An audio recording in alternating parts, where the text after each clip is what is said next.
ಇನ್ ಗುಲ್ಬರ್ಗ ವಾರ್ತೆಗಳ ಪ್ರಾಯೋಜಕರು Devanand sari centre super market Kalaburagi.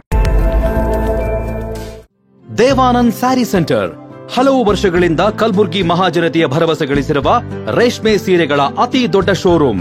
ಹಬ್ಬಗಳು, ಮದುವೆ, ಉಪನಯನ ಹಾಗೂ ನಿಮ್ಮ ಮನೆಯ ಶುಭ ಸಮಾರಂಭಗಳಿಗೆ ಬೇಕಾಗುವ ರೇಷ್ಮೆ ಸೀರೆಗಳಿಗೆ ದೂರದ ಬೆಂಗಳೂರು, ಹೈದರಾಬಾದ್ ನಗರಗಳಿಗೆ ಹೋಗುವ ಅಗತ್ಯವಿಲ್ಲ. ದೇವಾನಂದ್ ಸ್ಯಾರಿ ಸೆಂಟರ್ ನೀಡುತ್ತಿದೆ exclusive silk sari collections. Devanand sari ಸೆಂಟರ್ನಲ್ಲಿ ಈಗ ಮದುವೆ ಮುಂತಾದ ಶುಭ ಸಮಾರಂಭಗಳಿಗೆ ಕಾಂಚೀವರಂ ಸೇರಿದಂತೆ wedding brocade saris, pure Dharmavaram ಸೀರೆಗಳು, ಪ್ಯೂರ್ ಬನಾರಸ್ ಸೀರೆಗಳು, pure Uppada silk, pure Ilkal ಸೀರೆಗಳು, pure fancy Gadwal silk, pure Paithani ಸೀರೆಗಳು, ಪ್ಯೂರ್ ಸಾಫ್ಟ್ ಸಿಲ್ಕ್ ಸೀರೆಗಳು ವಿವಿಧ ವಿನ್ಯಾಸಗಳಲ್ಲಿ. ಕಲಬುರಗಿಯಲ್ಲೇ ಅತಿ ದೊಡ್ಡ ಮತ್ತು ವಿಶಾಲವಾದ 10,000 ಚದುರ ಅಡಿ ಇರುವ ಏಕೈಕ ಸ್ಯಾರಿ ಸೆಂಟರ್ ದೇವಾನಂದ್ ಸ್ಯಾರಿ ಸೆಂಟರ್. ಭೇಟಿ ಕೊಡಿ. ದೇವಾನಂದ್ ಸ್ಯಾರಿ ಸೆಂಟರ್, ಕಾಮತ್ ಹೋಟೆಲ್ ಹಿಂದುಗಡೆ, ಸೂಪರ್ ಮಾರ್ಕೆಟ್, ಕಲಬುರಗಿ.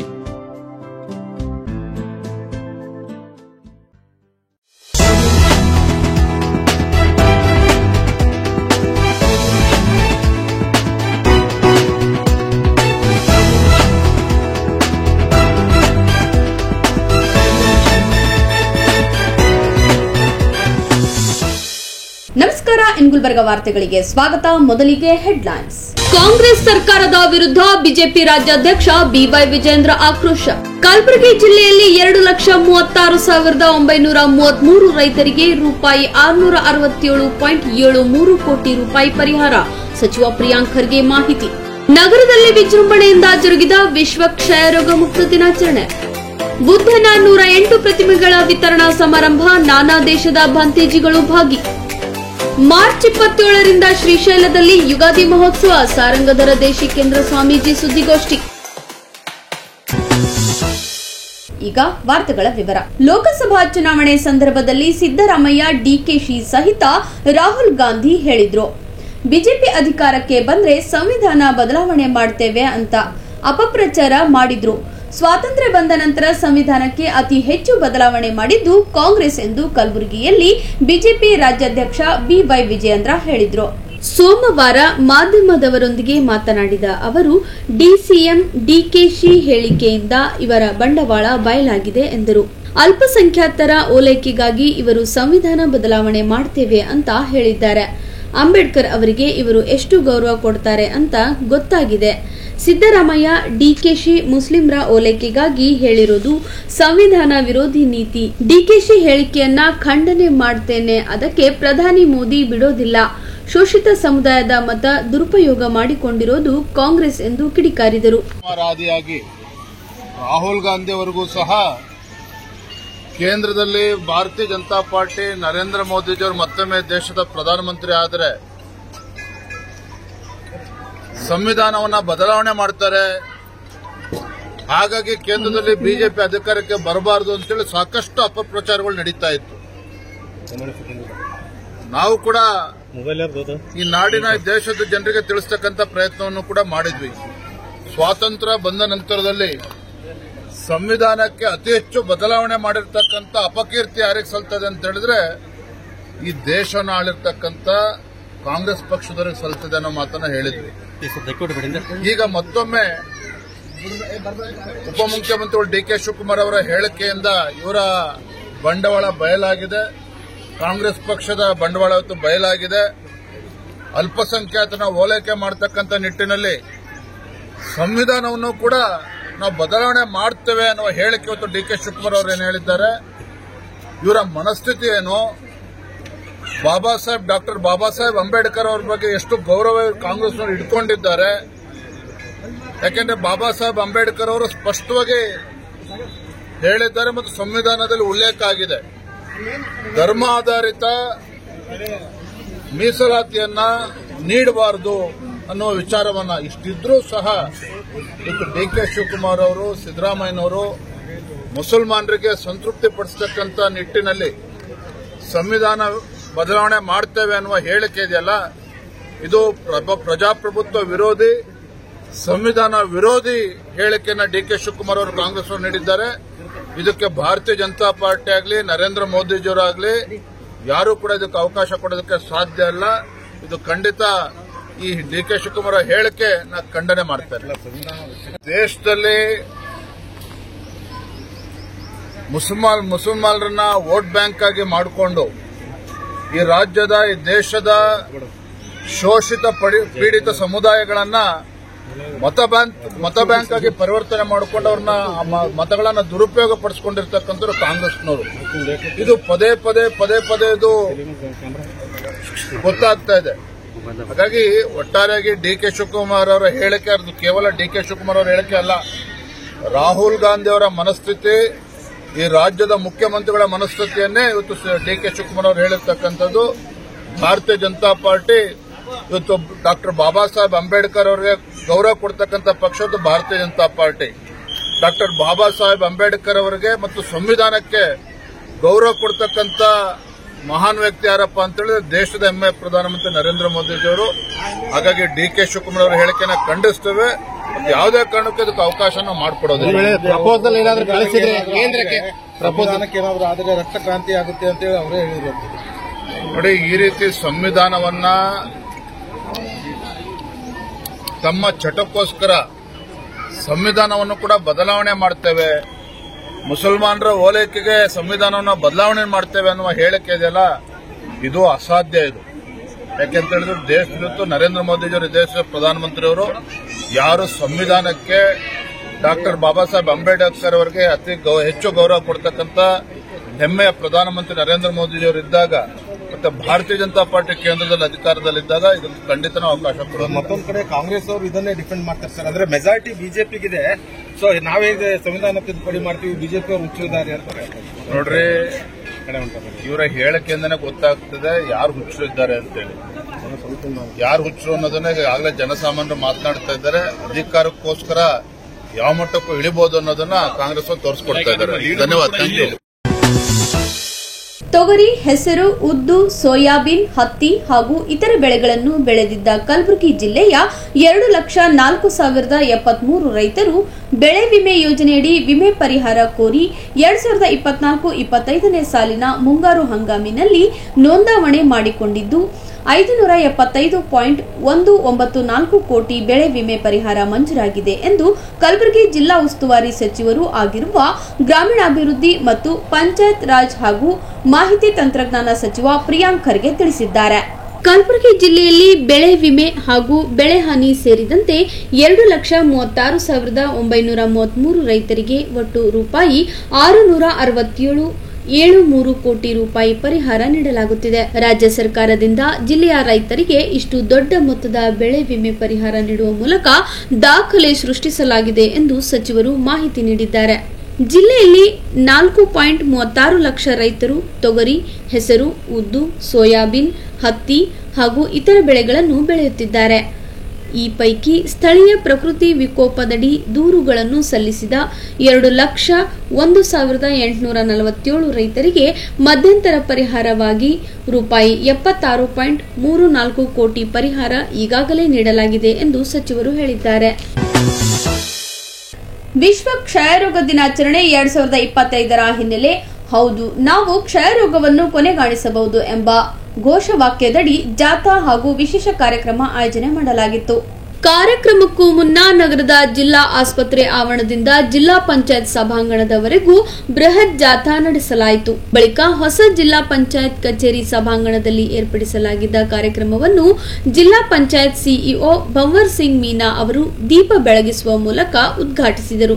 ಕ್ಷಯ ರೋಗವನ್ನು ಸಂಪೂರ್ಣ ನಿರ್ಮೂಲನೆ ಮಾಡುವುದು ಪ್ರತಿಯೊಬ್ಬರ ಜವಾಬ್ದಾರಿಯಾಗಿದೆ. ಇದಕ್ಕೆ ಸಾರ್ವಜನಿಕರು ಕೈ ಜೋಡಿಸುವುದು ತುಂಬಾ ಅವಶ್ಯಕವಾಗಿದೆ ಎಂದು ಕರೆ ನೀಡಿದರು. ಸಮಾರಂಭದಲ್ಲಿ 2023-24ನೇ ಸಾಲಿನ ಕ್ಷಯ ಮುಕ್ತ ಗ್ರಾಮ ಪಂಚಾಯಿತಿಗಳ ವ್ಯಾಪ್ತಿಯಲ್ಲಿ ಕ್ಷಯ ರೋಗ ಮುಕ್ತಗೊಳಿಸಲು ಶ್ರಮಿಸಿದ ವೈದ್ಯರಿಗೆ ಹಾಗೂ ಆಶಾ ಕಾರ್ಯಕರ್ತರಿಗೆ ಸನ್ಮಾನಿಸಿ ಗೌರವಿಸಲಾಯಿತು. ಸಮಾರಂಭದ ನೇತೃತ್ವವನ್ನು ಜಿಲ್ಲಾ ಕ್ಷಯರೋಗ ನಿರ್ಮೂಲನಾಧಿಕಾರಿ ಡಾ ಚಂದ್ರಕಾಂತ್ ನರ್ಬೋಳಿ ವಹಿಸಿಕೊಂಡಿದ್ದರು. ಜಿಲ್ಲಾ ಆರೋಗ್ಯ ಮತ್ತು ಕುಟುಂಬ ಕಲ್ಯಾಣ ಅಧಿಕಾರಿ ಡಾ ಶರಣಬಸಪ್ಪ ಖ್ಯಾತನಾಳ್, ಡಾ ಶಂಕರಪ್ಪ ಮೈಲಾರಿ,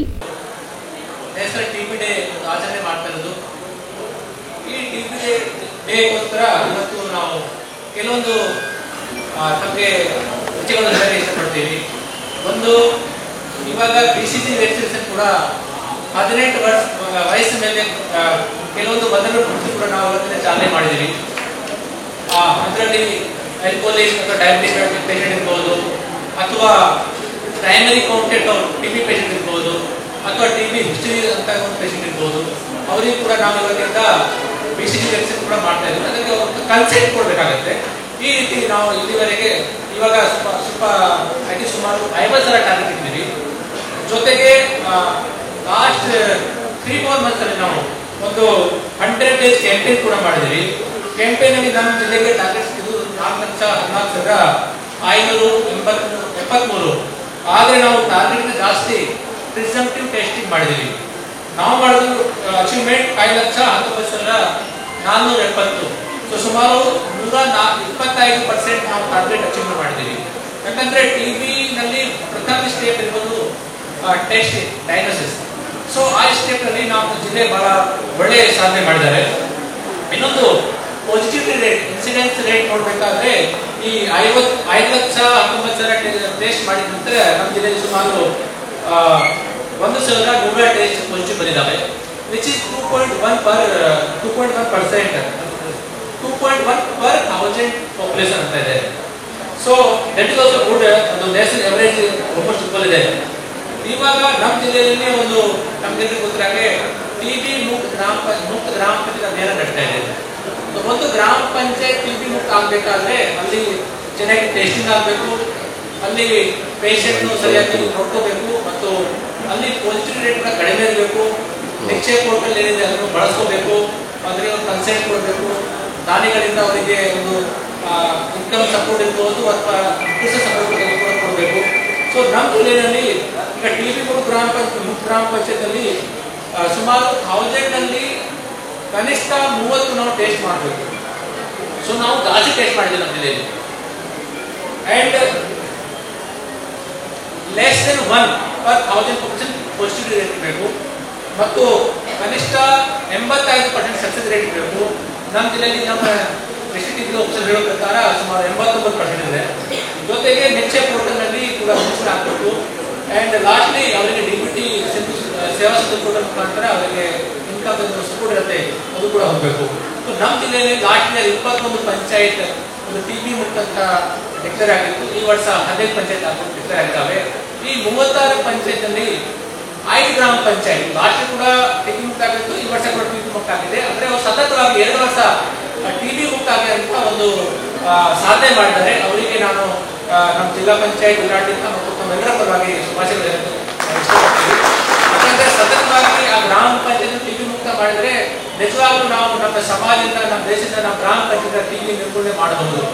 ಅಂಡ್ ಈ ಟಿಬಿ ವಿಷಯ ಬಗ್ಗೆ ಕೆಲವೊಂದು ನಿಮಗೆ ಹೇಳಕ್ಕೆ ಇಷ್ಟಪಡ್ತೀವಿ. ಒಂದು ಅವೇರ್ನೆಸ್ ಏನಾಗುತ್ತೆ, ಈ ವಿಷಯ ಬಗ್ಗೆ ನಮಗೆ ಅವೇರ್ನೆಸ್ ಇರಲ್ಲ. ಸಾಕಷ್ಟು ಸಲ ನಮ್ಮೆಲ್ಲ ಅವೇರ್ನೆಸ್ ಕೇಂದ್ರದಲ್ಲಿ ನಮ್ಮ ಡಾಕ್ಟರ್ಸ್ ಹೇಳ್ತಾ ಇರ್ತಾರೆ. ಇಲ್ಲಿ ನಮ್ಮ ಗ್ರಾಮ ಪಂಚಾಯತ್ ಅಧ್ಯಕ್ಷರು ಕೂಡ ಇದ್ದಾರೆ. ತಮ್ಮೆಲ್ಲರಿಗೆ ಒಂದು ವಿನಂತಿ, ಯಾಕಂದ್ರೆ ಜಿಲ್ಪಿ ಮಟ್ಟದಲ್ಲಿ ಬಹಳಷ್ಟು ಸಭೆ ಆಗುತ್ತೆ, ಬಹಳಷ್ಟು ಸಮಿತಿಗಳು ಇರ್ತವೆ, ಅಲ್ಲಿ ಹೆಲ್ತ್ ಕ್ಯಾಂಪ್ ನೀವು ಆಯೋಜನೆ ಮಾಡ್ತೀರಿ. ಆವಾಗ ಈಗ ಟಿಬಿ ಬಗ್ಗೆ ಏನಾದ್ರು ಒಂದು ಸ್ಟಿಗ್ಮಾ ಇರಬಾರ್ದು, ಸೋಷಿಯಲ್ ಸ್ಟಿಗ್ಮಾ ಇರಬಾರ್ದು, ಅದರ ಬಗ್ಗೆ ಜನರು ಮಾತಾಡಲ್ಲ. ಒಂದು ಕೇಮ್ ಇದ್ದಾಗ ಅಥವಾ ಸ್ವಲ್ಪ ಕಂಡೀಷನ್ ಟೈಮ್ ಇದ್ರೆ ದಯವಿಟ್ಟು ಆಸ್ಪತ್ರೆಗೆ ಹೋಗಿ ಟೆಸ್ಟ್ ಕೊಡಿ, ಚೆಕ್ ಮಾಡಿಸ್ಬೇಕು. ಟಿಬಿ ಅಂದ್ರೆ ಭಯ ಪಡ್ಕೋಬಾರ್ದು, ಅದಕ್ಕೆ ಒಂದು ಪ್ರಾಪರ್ ಟ್ರೀಟ್ಮೆಂಟ್ ಕೂಡ ಇದೆ. ನೆಕ್ಸ್ಟ್ ಅಂದ್ರೆ ಒಂದು ಡಯಾಗ್ನೋಸಿಸ್. ಸೊ ನಮ್ಮ ಜಿಲ್ಲೆಯಲ್ಲಿ ಸಾಕಷ್ಟು 2-0 ಮತ್ತು 3-0 ಮತ್ತು ಬೇರೆ ಬೇರೆ ಇದ್ದಾವೆ, ಸಾಕಷ್ಟು ಎಕ್ಸಸ್ ಇದ್ದಾವೆ. ನಾವು ಪ್ರೈವೇಟ್ ಅವ್ರ ಜೊತೆ ಕೂಡ ಕಾಂಟ್ಯಾಕ್ಟ್ ಮಾಡಿಕೊಂಡು ಚೆನ್ನಾಗಿ ಟೆಸ್ಟ್ ಮಾಡ್ತಾ ಇದೀವಿ. ಆದ್ರೆ ಜನರು ಕೂಡ ನಮ್ಮಲ್ಲಿ ಈ ತರ ಕೇಸ್ ಬಂದಾಗ ಟೆಸ್ಟ್ ಮಾಡಬೇಕು. ಈ ವಿಷಯ ಬಗ್ಗೆ ಗ್ರಾಮ ಪಂಚಾಯತ್ ಬೇರೆ ಬೇರೆ ಸಮಿತಿಗಳು doctor AS Rudrawadi, doctor Shanabasappa Ganajalkhed, doctor Rukhiya Asnaraba, doctor Bannappa Ungar, doctor Nimra Shareen, Suresh Dodmani, Shivakumar Patil, Shashidhar, Rajkumar Kurukota ಸೇರಿದಂತೆ ಅನೇಕರು ಸಮಾರಂಭದಲ್ಲಿ ಉಪಸ್ಥಿತರಿದ್ದರು. ಈಗ ಚಿಕ್ಕದೊಂದು ವಿರಾಮದ ನಂತರ ಮತ್ತೆ ವಾರ್ತಾ ಸಂಚಿಕೆ ಮುಂದುವರಿಯುತ್ತದೆ. ಕಾಂಗ್ರೆಸ್ ಸರ್ಕಾರದ ವಿರುದ್ಧ ಬಿಜೆಪಿ ರಾಜ್ಯಾಧ್ಯಕ್ಷ ಬಿವೈ ವಿಜೇಂದ್ರ ಆಕ್ರೋಶ. ಕಲಬುರಗಿ ಜಿಲ್ಲೆಯಲ್ಲಿ 2,36,933 ರೈತರಿಗೆ ರೂಪಾಯಿ 667.73 ಕೋಟಿ ರೂಪಾಯಿ ಪರಿಹಾರ. ಸಚಿವ ಪ್ರಿಯಾಂಕ್ ಖರ್ಗೆ ಮಾಹಿತಿ. ನಗರದಲ್ಲಿ ವಿಜೃಂಭಣೆಯಿಂದ ಜರುಗಿದ ವಿಶ್ವ ಕ್ಷಯರೋಗ ಮುಕ್ತ ದಿನಾಚರಣೆ. ಬುದ್ಧನ 108 ಪ್ರತಿಮೆಗಳ ವಿತರಣಾ ಸಮಾರಂಭ, ನಾನಾ ದೇಶದ ಭಂತೇಜಿಗಳು ಭಾಗಿ. ಮಾರ್ಚ್ 27ರಿಂದ ಶ್ರೀಶೈಲದಲ್ಲಿ ಯುಗಾದಿ ಮಹೋತ್ಸವ, ಸಾರಂಗಧರ ದೇಶಿಕೇಂದ್ರ ಸ್ವಾಮೀಜಿ ಸುದ್ದಿಗೋಷ್ಠಿ.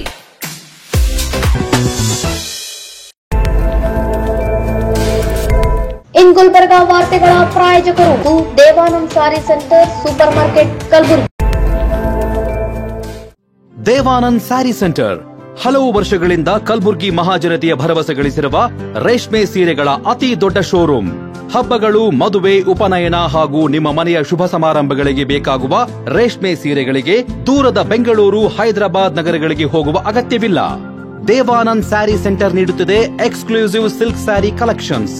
ದೇವಾನಂದ್ ಸ್ಯಾರಿ ಸೆಂಟರ್ನಲ್ಲಿ ಈಗ ಮದುವೆ ಮುಂತಾದ ಶುಭ ಸಮಾರಂಭಗಳಿಗೆ ಕಾಂಚೀವರಂ ಸೇರಿದಂತೆ wedding brocade saris, pure Dharmavaram ಸೀರೆಗಳು, ಪ್ಯೂರ್ ಬನಾರಸ್ ಸೀರೆಗಳು, pure Uppada silk, pure Ilkal ಸೀರೆಗಳು, pure fancy Gadwal silk, pure Paithani ಸೀರೆಗಳು, ಪ್ಯೂರ್ ಸಾಫ್ಟ್ ಸಿಲ್ಕ್ ಸೀರೆಗಳು ವಿವಿಧ ವಿನ್ಯಾಸಗಳಲ್ಲಿ. ಕಲಬುರಗಿಯಲ್ಲೇ ಅತಿ ದೊಡ್ಡ ಮತ್ತು ವಿಶಾಲವಾದ 10,000 ಚದುರ ಅಡಿ ಇರುವ ಏಕೈಕ ಸ್ಯಾರಿ ಸೆಂಟರ್ ದೇವಾನಂದ್ ಸ್ಯಾರಿ ಸೆಂಟರ್. ಭೇಟಿ ಕೊಡಿ. ದೇವಾನಂದ್ ಸ್ಯಾರಿ ಸೆಂಟರ್, ಕಾಮತ್ ಹೋಟೆಲ್ ಹಿಂದುಗಡೆ, ಸೂಪರ್ ಮಾರ್ಕೆಟ್, ಕಲಬುರ್ಗಿ.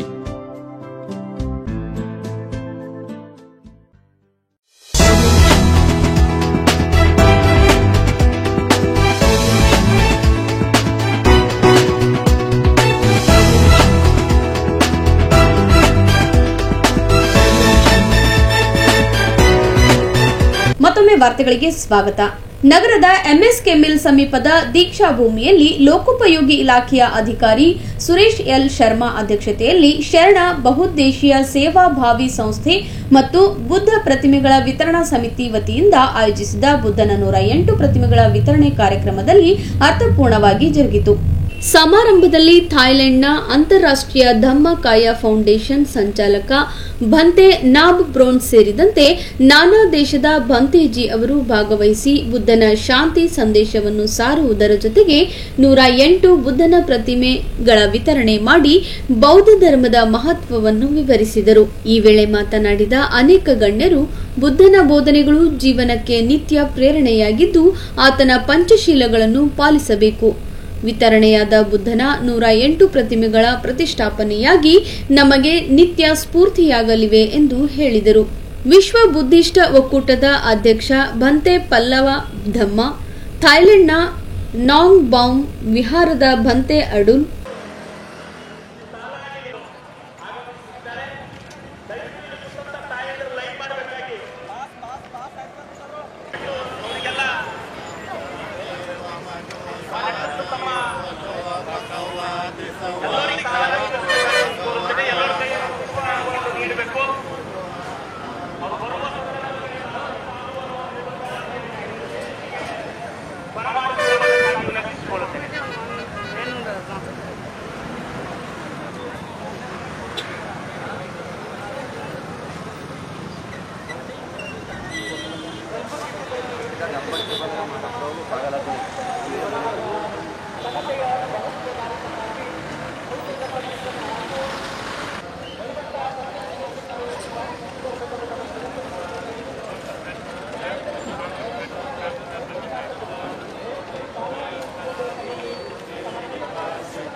ಸಾಧು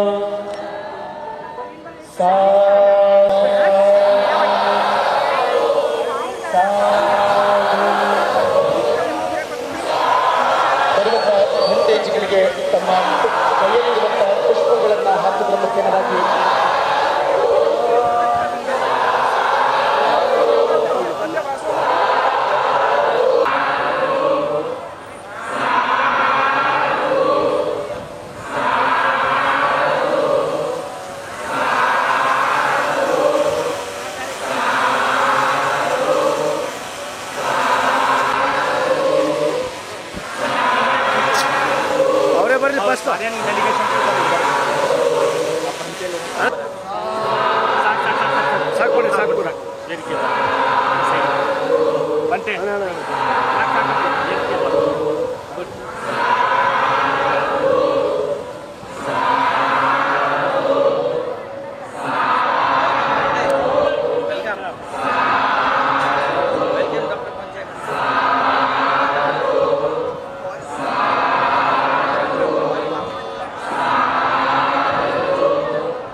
Please loudly say, Shri Sadhu, Sadhu, Sadhu.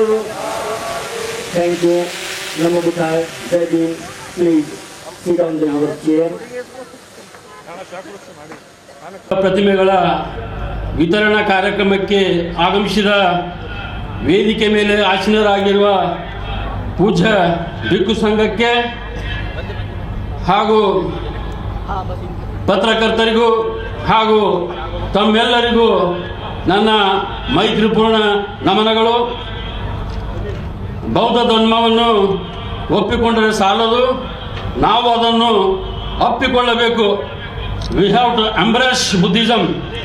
ಪ್ರಪಂಚದಲ್ಲಿ ಬಹಳಷ್ಟು ಅರಸರು ಬಂದು ಹೋಗಿದ್ದಾರೆ. ಅವರೆಲ್ಲರೂ ಜೀವಂತ ಇರುವಾಗ ತಮ್ಮ ಭೌತಿಕ ಸಾಮ್ರಾಜ್ಯವನ್ನು ವಿಸ್ತರಣೆ ಮಾಡಿದ್ದಾರೆ. ಆದರೆ ಮಹಾಪರಿನಿರ್ವಾಣಗೊಂಡ ನಂತರವೂ ತನ್ನ ಬೌದ್ಧಿಕ ಸಾಮ್ರಾಜ್ಯವನ್ನು ವಿಸ್ತರಣೆ ಮಾಡಿದ ಮಹಾಪುರುಷರೆಂದರೆ ಸುಖಿತಿ ಬುದ್ಧ, ಸಾಮ್ರಾಟ್ ಅಶೋಕ್ ಹಾಗೂ ಬಾಬಾ ಸಾಹೇಬ್ ಡಾಕ್ಟರ್ BR ಅಂಬೇಡ್ಕರ್. ಇವತ್ತು ಇಂಟರ್ನ್ಯಾಷನಲ್ ಬುದ್ಧ ಸಂಘ ಭಿಕ್ಷುಗಳು ಬಂದಿದ್ದಾರೆ ಹಾಗೂ ಇಂಟರ್ನ್ಯಾಷನಲ್ ಬ್ರದರ್ಸ್ ಸಿಸ್ಟರ್ಸ್ ಬಂದಿದ್ದಾರೆ. ಅವರೆಲ್ಲರ ಜೊತೆಗೆ ಇವತ್ತು ನಾವೆಲ್ಲರೂ ಮುಖಾಮುಖಿ ಆಗಿವೆ ಅಂದರೆ it is because of doctor BR Ambedkar and because of doctor BR Ambedkar given Indian constitution.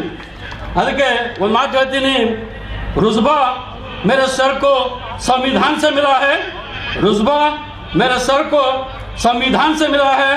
ये सम्मान भी मुझे संविधान से मिला है, ये सम्मान भी मुझे संविधान से मिला है.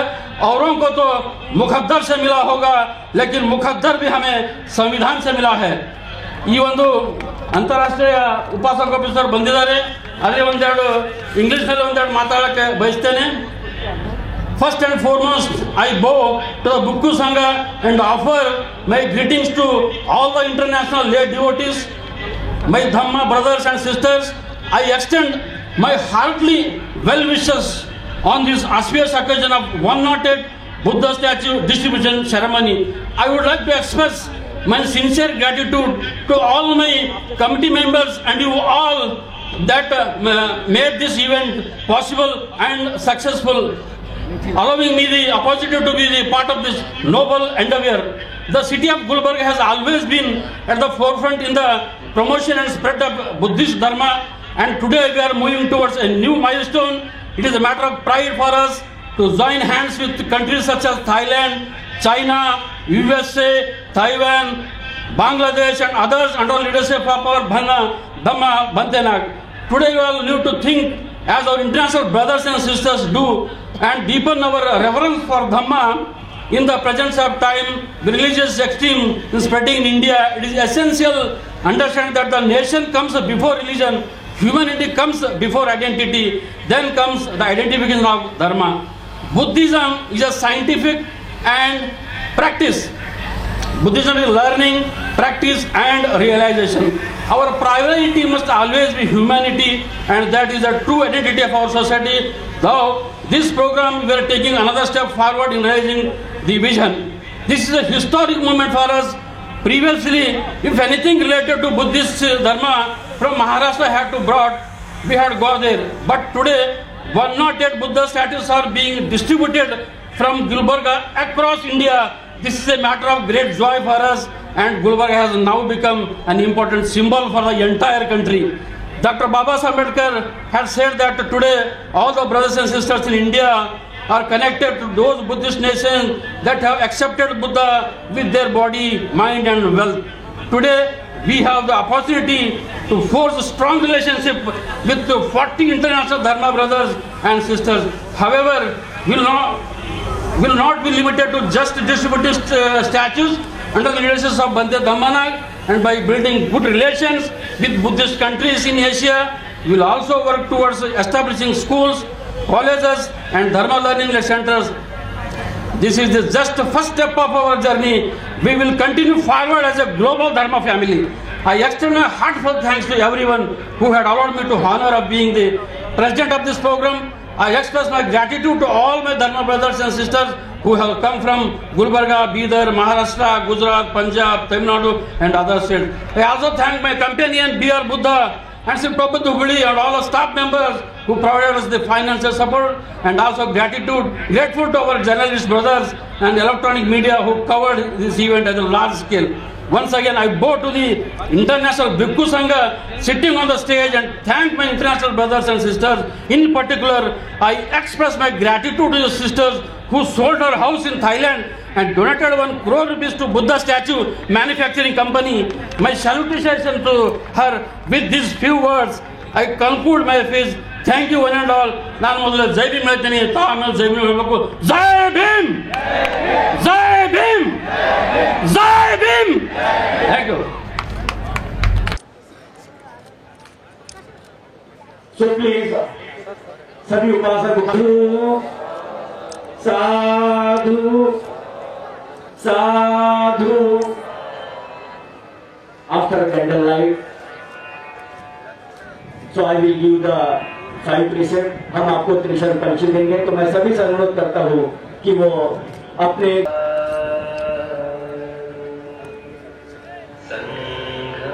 Dhammoupasana Prabhupada Hubli and others team, please come on the stage and ask to the 5 precept.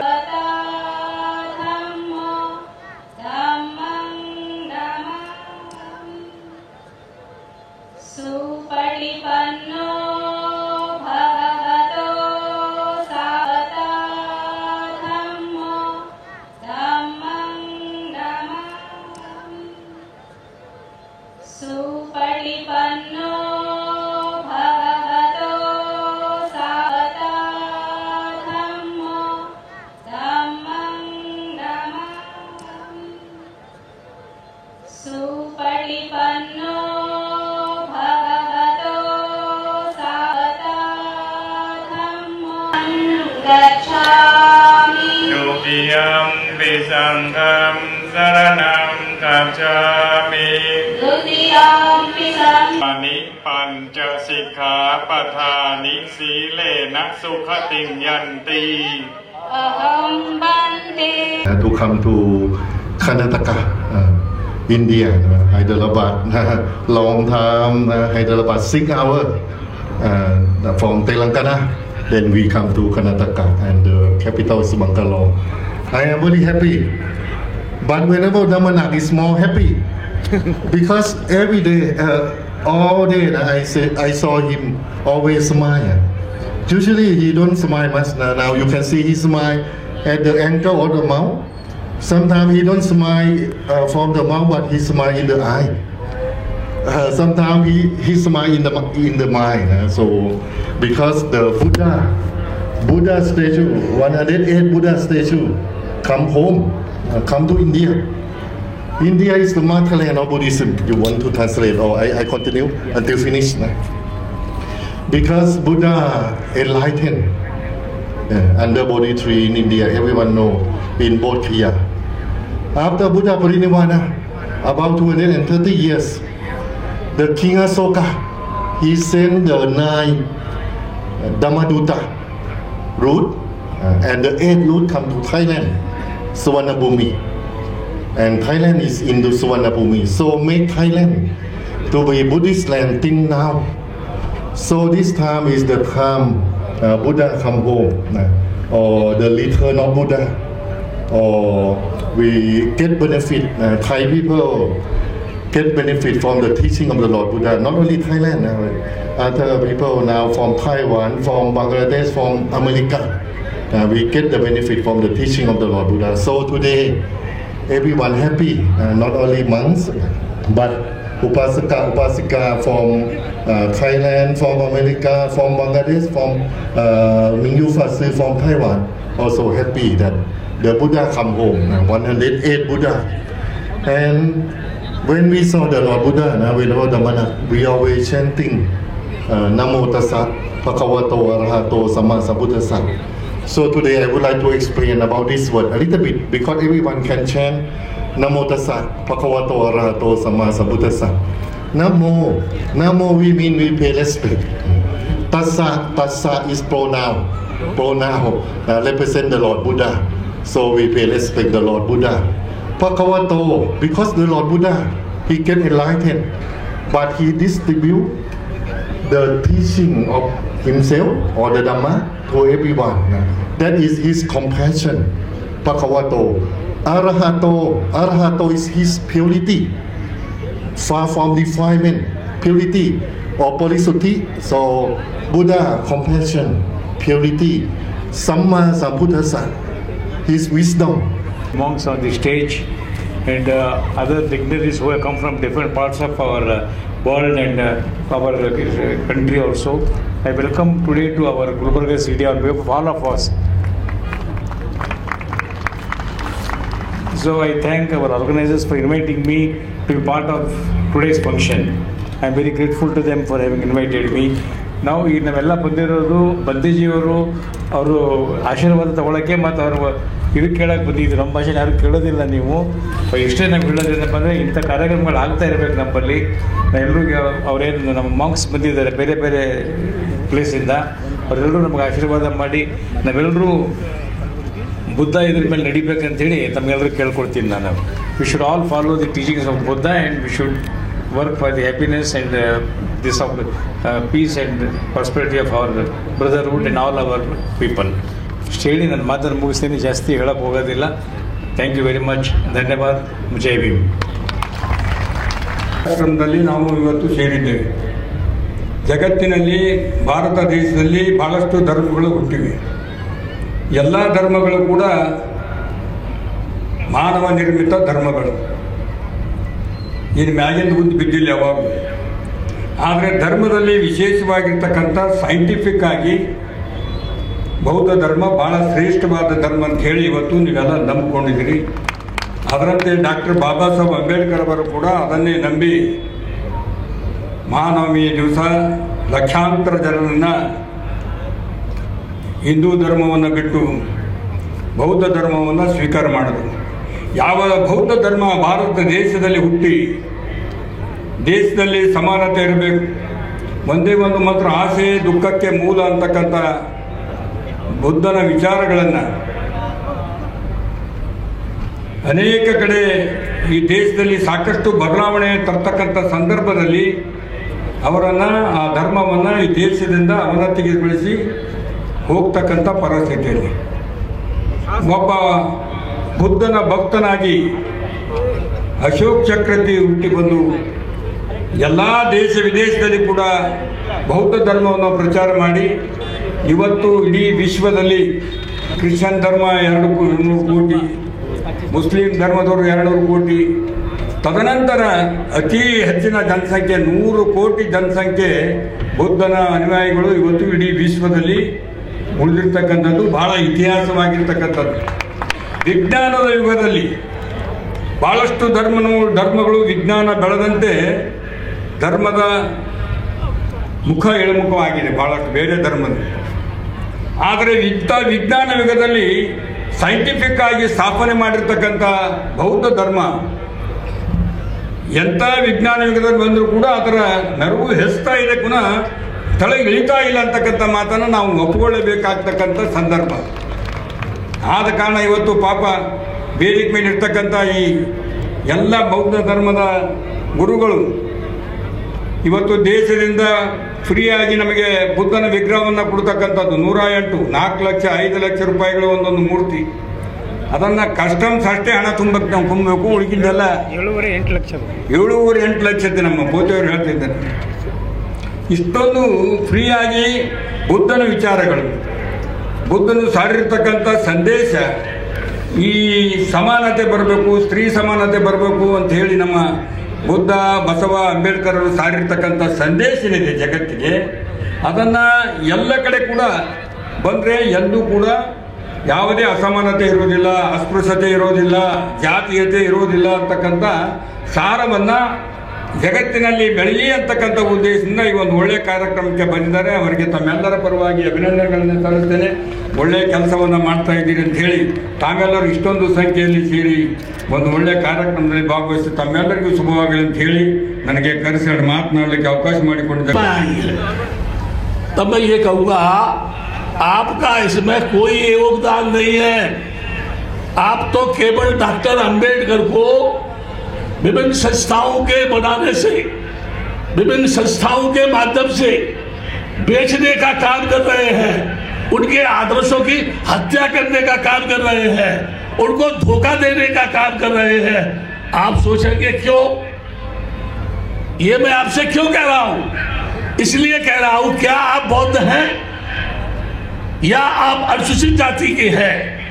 यदि अनुसूचित जाति के हैं तो राष्ट्रीय स्तर पर क्या आप एक हैं? क्या आपने फंडामेंटल राइट को पूरा किया? क्या वो राइट आपको मिल गया या अभी तक नहीं मिला?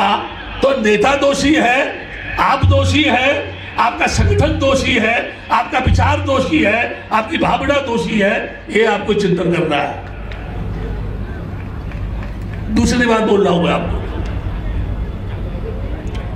डॉक्टर अंबेडकर ने जब बुद्धिज्म स्वीकार किया, नासिक के कालाराम मंदिर के विवाद के बाद लोग बोल रहे थे कि हम कालाराम मंदिर में जाएंगे, वो मना कर रहे थे. जिस मंदिर में जाने से आपका कोई मूल्य नहीं है, उस मंदिर में जाने से फायदा क्या? आज भी इस देश का बाबा साहब का अनुयायी विभिन्न मंदिरों में जाके लात खाता है, उसको धक्के मार के बाहर फेंक दिया जाता है. फिर भी इतना हठधर्मी है कि बाबा साहब के कहने के बाद भी उस मंदिर में जाता है. तो आप बोलो पागल है कि नहीं है? एक बार हाँ करो या ना करो जोर से. आप पागल है कि नहीं है? अगर डॉक्टर अंबेडकर आपकी समझ में अभी तक नहीं आया तो कभी आएगा भी नहीं. तुम मर जाओ तो अच्छा है, क्योंकि तुम बुज़दिल हो, तुम्हारा जमीन मरा हुआ है, तुम्हारा चिंतन खत्म हो गया है, तुम्हारी मेंटलिटी खत्म हो गई है. इसलिए इस समय कहना चाहता हूं इस मंच से, ये जो मूर्तियां आई इसमें बाबा साहब का बहुत बड़ा योगदान है.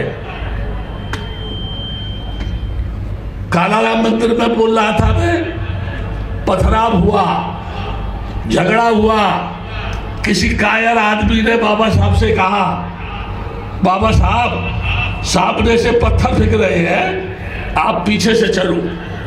डॉक्टर अंबेडकर ने कहा, क्या तू बुज़दिल है? एक सेना के लड़के को बोलता है कि पीछे होके चलो, मेरी जनता के आगे जाऊंगा, पहले मैं मरूंगा, उसके बाद मेरी जनता मरेगी, कायर की तरह से पीछे से भाग के नहीं जाऊंगा. ये था उन बाबा साहब का चिंतन. तब उन्होंने कहा था दीक्षा भूमि में, नागपुर की दीक्षा भूमि में, मैं उस धर्म का परित्याग करके, जो धर्म मानव समाज को टुकड़ों में बांटता है, जो धर्म मानव को मानसिक गुलाम बनाता है, जो धर्म मानव के भाग्य को लिखता है, जो धर्म भाग्यवादी है, जो धर्म आतंकवादी है, जो धर्म ईश्वरवादी है, आज के इस समय में जो इंसान अपने माँ बाप को भगवान मानने को तैयार नहीं है, लेकिन जिसको देखा नहीं है उसके सामने नाक रगड़ता है, बोलो वो गद्दार है कि नहीं है? बोलो, मेरी हिंदी समझ में आ रही है कि नहीं आ रही है? यानी जो अपने माँ बाप को मानने को तैयार नहीं, अगर वो नहीं होते, वो पैदा नहीं करते, तो क्या उसको मालूम था कि इस मैदान में आज 108 मूर्तियां बांटी जा रही हैं? मालूम था क्या उसको? बाबा साहब ने कहा, मैंने तुम्हें बुद्ध की शरण में जाकर ऐसे धम्म से जोड़ दिया है, अगर तुमने बुद्ध के दर्शन को अपने जीवन में उतारा, जिस सिद्धार्थ गौतम ने विलासिता का जीवन छोड़कर राजपाट का त्याग करके अनुसंधान करके पाया कि तू स्वयं अपने जीवन का मालिक है, तू अपने ही कर्मों से दुखी है, तू अपने ही कर्मों से सुखी है। कहीं भी दुनिया के किसी भी मंदिर में जा, किसी भी गिरजाघर में जा, किसी भी देवता के पास जा, तेरे कर्म जो तूने खोटे किए हैं उसको दंड मिलेगा। दुनिया की कोई भी ताकत तुझे उस दंड से मुक्त नहीं कर सकती है। इसलिए उन्होंने कहा, मैं बुद्ध की शरण में जा रहा हूं, तू भी बुद्ध की शरण में जा। धम्मनाग ने बताया, ये धम्म का नाग है। क्या है ये? धम्म का नाग है, जो धम्म के साए में खड़ा हुआ है, धर्म को ओढ़े हुए है, धर्म का चिंतन कर रहा है, धम्म के मार्ग पर चल रहा है। जो धम्मनाग मुझे बंबई में मिला, वहां मुलाकात हुई, उसके बाद मेरी दूसरी मुलाकात उसकी हथियार गांव में हुई, जहां अंबेडकर स्कूल का शिलान्यास हुआ। उस समय मूर्तियां बांटी गई, फिर दूसरी बार बांटी गई, अभी तीसरी बार 108 मूर्तियां यहां वितरित की जाने वाली है। मैं आपसे एक बात कहना चाहता हूं, जब दुनिया के लोग भगवान बुद्ध की 108 मूर्तियां तुम्हें दान दे रहे हैं, थाईलैंड के एक बंदे ने कहा, कुछ बंदे थाईलैंड पे गए, उन्होंने बुद्धिज्म को बताया, बुद्धिज्म का मार्ग बताया, आज थाईलैंड संपन्न है। वो उस दिए हुए उपकार का जो उन भिक्षुओं ने वहां किया थाईलैंड में, उसके बदले में बुद्ध की मूर्तियां भारत की धरती को प्रदान करके थाईलैंड और भारत के लोगों की संस्कृति के आधार पर, बुद्ध कल्चर के आधार पर मैत्री की भावना को मजबूत करना चाहते हैं। आज दुनिया बुद्ध के नाम पर तुमको देने को तैयार है। अगर तुम बुद्ध की विरासत को बचा के नहीं रख सकते हो, इन मूर्तियों को बुद्ध विहारों में स्थापित करके अपने आचरण में बुद्ध के दर्शन को उतार नहीं सकते हो, अपने कैरेक्टर का निर्माण नहीं कर सकते हो, आप आदर्शवादी नहीं बन सकते हो, आप करुणामयी भावना से ओतप्रोत नहीं बन सकते हो, आप शीलवान नहीं बन सकते हो, आप अपने चित्त को एकाग्र नहीं कर सकते हो, आप मैत्रीवान नहीं बन सकते हो, आप प्राणी हिंसा का त्याग करके भाईचारे के मार्ग पर नहीं आ सकते हो, तो मैं ये कहूंगा, तुमसे तो हिजड़े अच्छे हैं।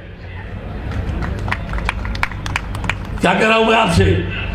तुमसे हिजड़े अच्छे हैं। ताली तो बजाते हैं, आपसे ताली बजाने की बात नहीं कर रहा हूं, आपसे ये कह रहा हूं, ये बुद्ध की प्रतिमाओं को प्राप्त करने के बाद आप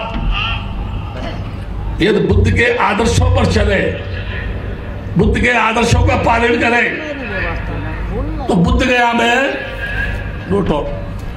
बुद्ध गया में जो लोग महाबोधि टेम्पल के लिए आंदोलन कर रहे हैं, काश ये देश फिर से अपनी संस्कृति में लौट जाए, फिर से बुद्ध के आदर्शों को अपना ले, ये भारत की धरती बुद्धमय हो जाए। हमको आंदोलन करने की जरूरत नहीं है। भारत की धरती पर जितने भी बुद्धिस्ट मॉन्यूमेंट है, चाहे वो महाबोधि विहार हो, चाहे और मॉन्यूमेंट हो, सारे के सारे बौद्धों को हैं। उन्हें बौद्धों को देने से उनका बाप भी दुनिया में कोई नहीं रोक सकता। वो बुद्ध की संस्कृति है, ऑटोमेटिक ही बुद्धों को प्राप्त हो जाएगी यदि बौद्ध अपने कल्चर में बुद्धिज्म को डाल ले। मेरी बात समझ में आ रही है क्या? आप जो तेलुगु समझने वाले हैं ना, है ना, मैं तो प्रशंसा करता हूँ धम्मनाग की। एक मराठी आदमी तेलुगु लोगों के बीच में आके, कन्नड़ है, वो बता रहे हैं मेरे को, जो है बुबली साहब, कन्नड़ यानी मराठी आदमी कन्नड़ भाषा के बीच में आके आपको बौद्ध बनाने का काम कर रहा है।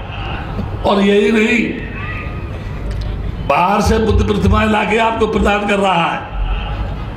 एक ये आस्थावान है जो आपको दे रहे हैं, एक आप हैं जो आप ले रहे हैं, जिसने बुद्ध ने सारे विश्व को अपने ज्ञान से प्रकाशित कर दिया।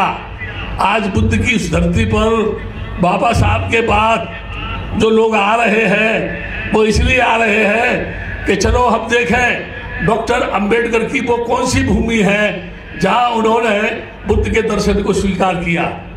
आप जागो, जाग करके आपस में मिलो, संगठित रहो, डॉक्टर अंबेडकर को समझने की कोशिश करो। डॉक्टर अंबेडकर कोई पुस्तक में नहीं है। मैं एक बात कह के खत्म करने वाला हूं बात अपनी। आपने डॉक्टर अंबेडकर को कितना माना है वो बता रहा हूं मैं आपको। आपने बाबा साहब को पुतला बना करके चौराहों पर खड़ा कर दिया है।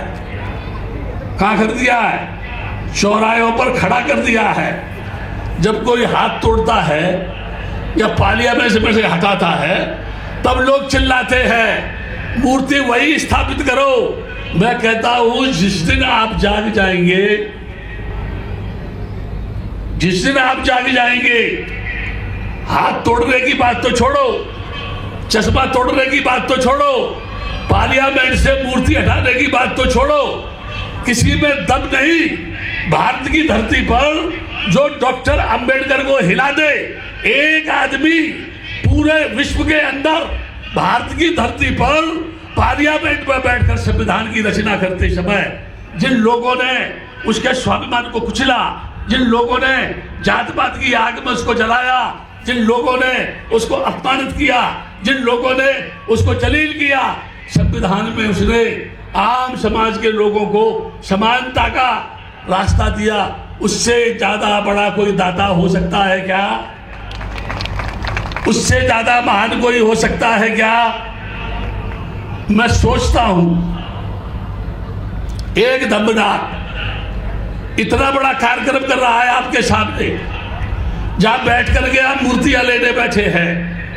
एक डॉक्टर अंबेडकर जिसने पूरे देश को हिला के रख दिया और उसकी जनता संविधान बनने के बाद मार खा रही है, पिट रही है, मंदिरों में नहीं घुसने दे रहे हैं, राष्ट्रपति को नहीं घुसने दे रहे हैं, और वो बेशरम कुर्सी पे बैठ के इस्तीफा भी नहीं दे रहे।